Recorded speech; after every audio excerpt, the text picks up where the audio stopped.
आरजू काजमा साहब, मैं आपसे हाथ जोड़ के बोलता हूँ कि you come to the India. ये इंसान नहीं है। हम बलोच इनसे बेजार हैं, सिंधी इनसे बेजार हैं, पश्तो इनसे बेजार हैं। ये दुनिया में जहां भी जाते हैं वहीं पे चेत कर देते। मुझे आप एक बलोच दहशतगर्द बताओ दुनिया में जिसने अल्लाह और रसूल के नाम पे दहशतगर्दी की है। ये अपने बच्चों को ट्रेन करते हैं, कभी मुंबई भेजते हैं, कभी पेरिस भेजते हैं, कभी लंदन भेजते हैं, कभी अमेरिका भेजते हैं, कभी स्पेन भेजते हैं, कभी इटली भेजते हैं। हम तंग आ चुके हैं इनकी दहशतगर्दी की वजह से। अब मैं क्या और बोलूं इनके लिए। वो बता रहे हैं भारत को कि हमारी मिसाइलों का रुख भारत की तरफ है। हमने गौरी, शाहीन और गजनवी जैसी मिसाइलें और 130 परमाणु बम सिर्फ सजाने के लिए नहीं रखे।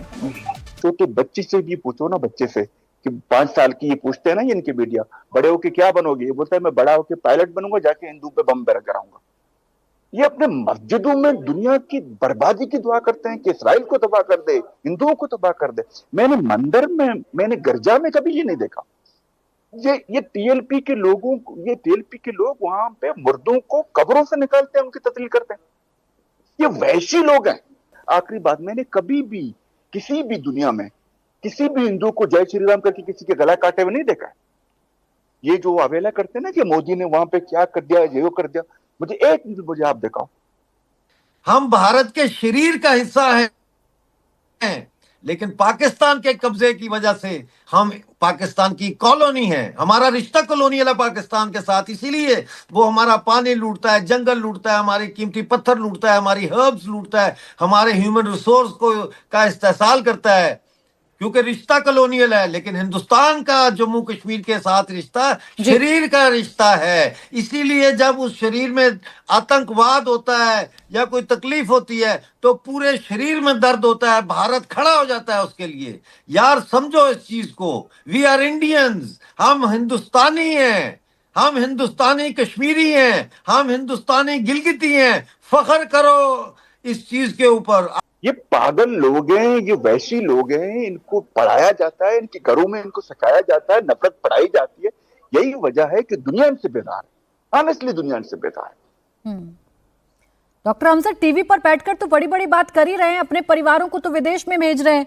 अब देखिए आईबी मिनिस्टर, जिसका कोई लेना ना देना पाकिस्तान का, अताउल्लाह तरार, वो भी कह रहे हैं पाकिस्तान मुकम्मल तौर पर तैयार है। वो भी कह रहे हैं जी हम तो वॉर के लिए तैयार हैं, युद्ध होगा, एटम बम वाली शक्ति है हम तो। आप समझ नहीं रहे ना, आपका प्रॉब्लम ये है कि आप चीजों के लिटरल मायने ढूंढती हैं। भाई वो तैयार हैं, उसका मतलब ये है जहाज तैयार है, पेट्रोल जहाज में फुल है, एसी अंदर चल रहा है, सामान बंधा हुआ है। आप उधर से एक पहला मिसाइल फेंकें, दूसरे से पहले हम निकल जाएंगे पतली गली से। ये तैयारी है उनकी। कहते नहीं है जब जाना हो किसी एक शायद दिल्ली से कर्नाटका जाना हो तो कहते हैं हाँ भाई तैयारी है पूरी, वो कहते हैं हाँ जी पूरी तैयारी है, बुलाएं फिर टैक्सी।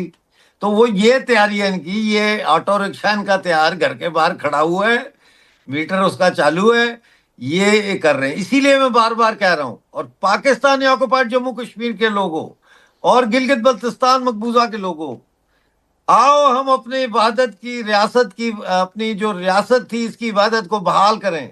आओ पाकिस्तान से आज़ादी हासिल करें और भारत का हिस्सा बने।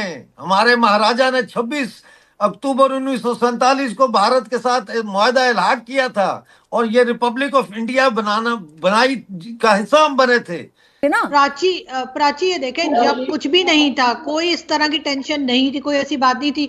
यहाँ तो उस वक्त भी शेख रशीद साहब कहते थे हमने पाव पाव के बम बना रखे और हम फेंक देंगे। यहाँ पे तो एक आम सी बात है, चलते फिरते हमारे पॉलिटिशियंस ये बातें किया करते हैं और सब कहते थे पाव पाव के बम क्या है। अब शेख रशीद साहब कहीं दिखाई नहीं दे रहे।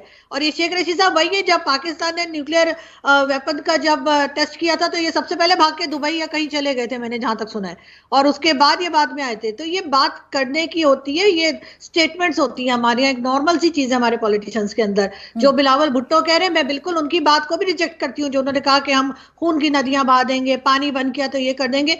यही हाल है और इसी किस्म की बड़के मार मार के जो है वो हमने आज अपने मुल्क को इस हाल पे पहुंचाया है। अगर हमने यहाँ पे जो लोग हैं, चाहे वो बलोच हो, चाहे वो पठान हो या कोई हो, उनको अगर हमने उनके राइट्स दिए होते अपनी जगह पे, जब भी भारत ने कई बार पहले भी कंप्लेन की है कि जी बम्बई अटैक हुआ, उड़ी हुआ, पुलवामा क्या क्या, अगर हमने उसके ऊपर कार्रवाई कार्रवाई ठीक तरीके से की होती, ऐसे लोगों को सपोर्ट ना किया होता जिन्हें आज भी हमने यहाँ बिठा के रखा हुआ है, चाहे वो हाफिज सईद हो, चाहे मसूद अजहर हो, तो शायद हमारी पासपोर्ट की भी कोई इज्जत हो गई होती और हम काफी बेहतर तरफ चले गए होते। लेकिन अनफॉर्चुनेटली हमारे जो पॉलिसी मेकर्स हैं वो अपनी पॉलिसीज को ठीक नहीं कर पा रहे या करना नहीं चाहते, ये बात मैं नहीं समझ पाई।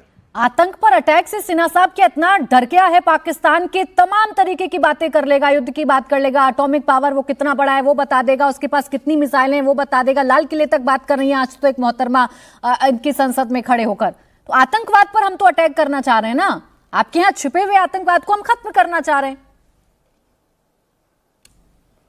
देखिए प्राची, भारत का स्टैंड तो बहुत सिंपल है कि आप आतंकवाद जो इनकी स्ट्रैटेजी का हिस्सा है, जिससे वो 1000 कट देना चाहते हैं और बहुत तरह से वो सक्सीड भी हुए हैं, 80 के दशक से वो चले हैं, तो वो सोचते हैं कि शायद इसी से ही भारत को हम जीत लेंगे। और वो तो यहाँ तक कह जाते थे कि उनकी जो तंजीमें हैं कि हमारे हाथ इतने लंबे हैं कि वी कैन रीच एनीवेयर, और उन्होंने करके दिखाया है, हमारे पार्लियामेंट तक भी पहुँचे हैं कि आतंकवाद का सहारा लेकर के। तो ये जो इनके मिलिट्री है, जो मिलिट्री डॉक्ट्रिन्स हैं, या मिलिट्री डॉक्ट्रिन्स में स्ट्रैटेजी ऑफ 1000 कट, 1000 कट तो ये दे नहीं पाएंगे मिलिट्ररली, तो ये देते हैं इन आतंकवादियों से, वो उनके स्ट्रैटेजिक एसेट्स हैं।